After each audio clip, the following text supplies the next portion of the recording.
Hello and welcome to part 2 of our look back at the Dungeons & Dragons collection for the Sega Saturn. In part 1 we looked at the Tower of Doom. Overall a very well put together game, but I felt there was room for improvement. I'm pleased to tell you straight out of the gate that Shadow Over Mystara is a very worthy successor to Tower of Doom. Many of the issues I found let Tower of Doom down have been rectified. Overall, Shadow Over Mystara is a larger, more detailed and more fluid gaming experience. As with Tower of Doom, the CD artwork is spot on and the manual does a good job of explaining the new movesets. Upon starting the game, you'll notice that in addition to the fighter, elf, cleric or dwarf classes, the game also introduces the thief and mage. Both of these add a new dimension to the gameplay possibilities and expand the player roster nicely. The mage in particular introduces some fantastic new abilities.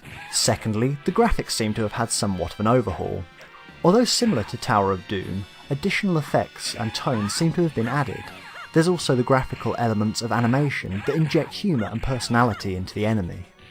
In the sound department, Shadow Over Mystara is excellent. The CD soundtrack on its own is a great experience. The sweeping dramatic pieces add a rich tone to the game and make the game world feel really filled out. The main upgrade though has been to the control system tweaks. There are now additional special moves and the game feels much more comprehensive as a side-scrolling beat-em-up. One of my favourite changes has been to the selection of special attacks and magic. Holding X not only scrolls through your additional skills, but shows a mini icon selection over your head. Now, for non-Japanese readers, this is possibly the biggest ease of life change there could have been. The game plot sees you ultimately in search of the Red Dragon that has taken over the land. As with all beat-em-ups though, the main driving force is just an excuse to kill wave after wave of enemy.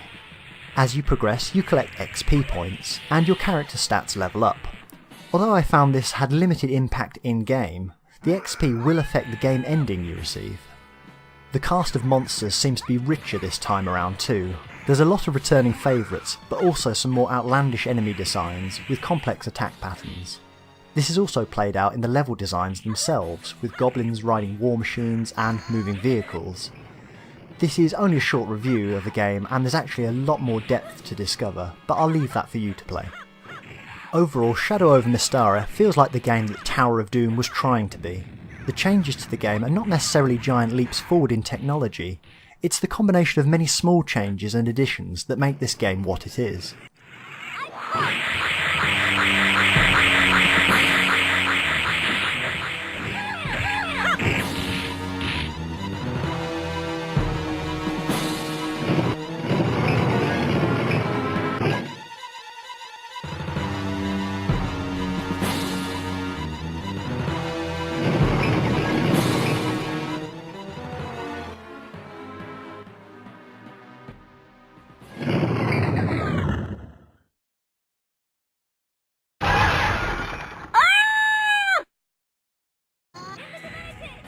When reviewing Tower of Doom, I felt that the game had been slightly overrated by the general reviews I'd seen online.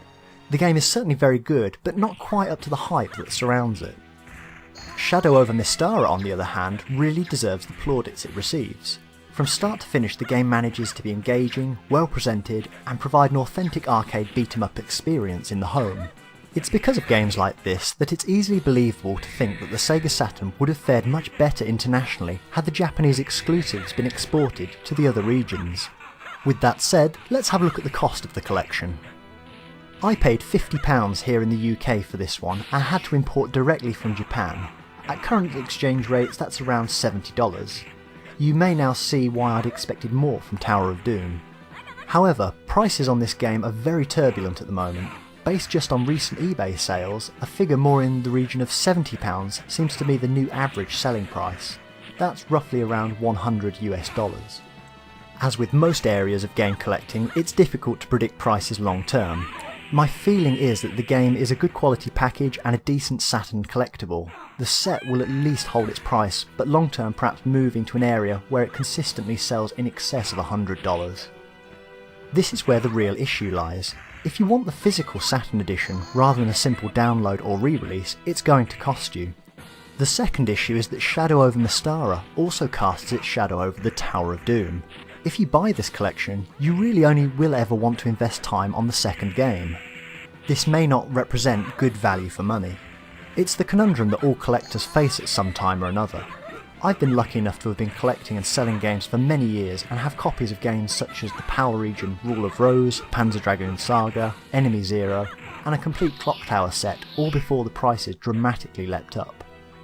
I've also been on the other side where I didn't buy a game that later went on to sell for £10,000. I was happy to pay the $70 price point for this collection though, as my copy is absolutely mint and complete. However, would I stretch to $100? I'm not so sure. $100 can buy you a lot of Atari 2600 games. The only advice I can give here is that the collection is a good solid set for collectors of arcade beat-em-ups, Saturn exclusive collectors, and of course D&D aficionados. I wish you good luck in hunting this one down if you're interested in collecting the series. Let me know in the comments what your opinion is, how much is too much for the D&D collection, and importantly, what do you actually think of the games themselves?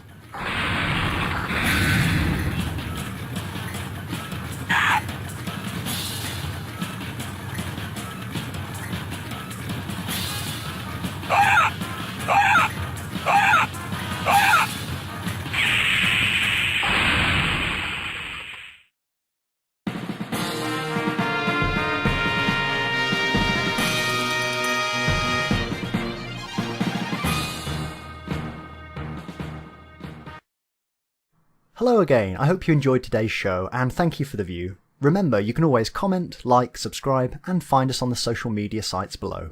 Happy collecting!